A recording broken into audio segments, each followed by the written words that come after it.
When I did my graduate studies at the Middle East Institute at Columbia University's School of International Affairs, I took many courses on the question of the Middle East conflict. Semester after semester, we studied the Middle East conflict as if it was the most complex conflict in the world, when in fact, it is probably the easiest conflict in the world to explain. It may be the hardest to solve, but it is the easiest to explain. In a nutshell, it's this.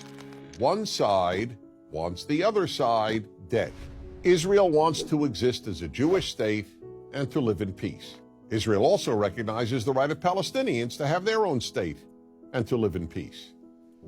The problem, however, is that most Palestinians and many other Muslims and Arabs do not recognize the right of the Jewish state of Israel to exist. This has been true since 1947, when the United Nations voted to divide the land called Palestine into a Jewish state and an Arab state. The Jews accepted the United Nations partition, but no Arab or any other Muslim country accepted it.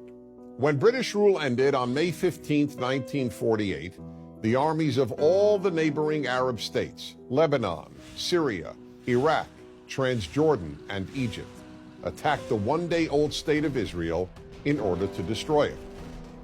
But to the world's surprise, the little Jewish state survived. Then it happened again. In 1967, the dictator of Egypt, Gamal Abdel Nasser, announced his plan, in his words, to destroy Israel.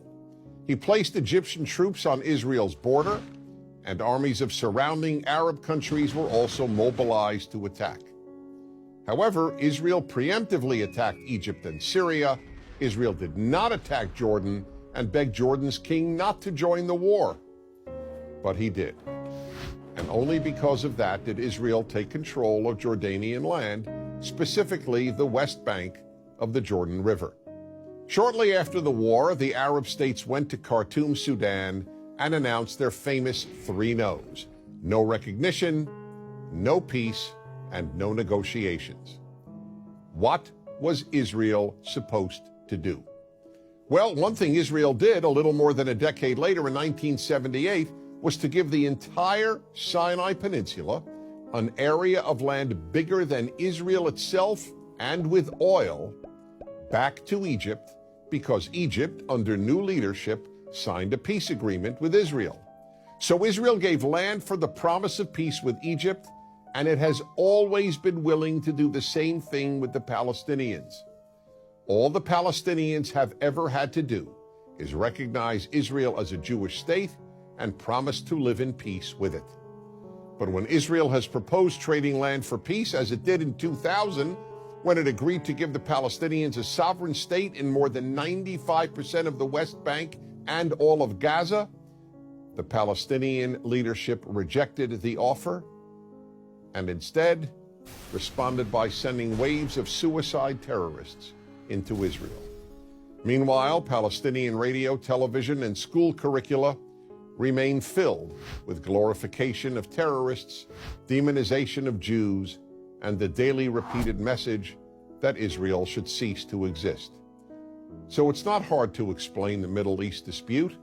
One side wants the other dead. The motto of Hamas, the Palestinian rulers of Gaza, is, "We love death as much as the Jews love life." There are 22 Arab states in the world, stretching from the Atlantic Ocean to the Indian Ocean. There is one Jewish state in the world, and it is about the size of New Jersey. In fact, tiny El Salvador is larger than Israel. Finally, think about these two questions.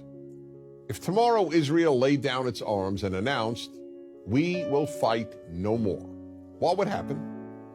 And if the Arab countries around Israel laid down their arms and announced, "We will fight no more," what would happen? In the first case, there would be an immediate destruction of the state of Israel and mass murder of its Jewish population. In the second case, there would be peace the next day. As I said at the outset, it is a simple problem to describe. One side wants the other dead. And if it didn't, there would be peace. Please remember this. There has never been a state in the geographic area known as Palestine that was not Jewish. Israel is the third Jewish state to exist in that area. There was never an Arab state, never a Palestinian state, never a Muslim or any other state. That's the issue.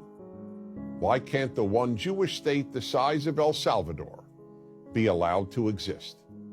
That is the Middle East problem. I'm Dennis Prager.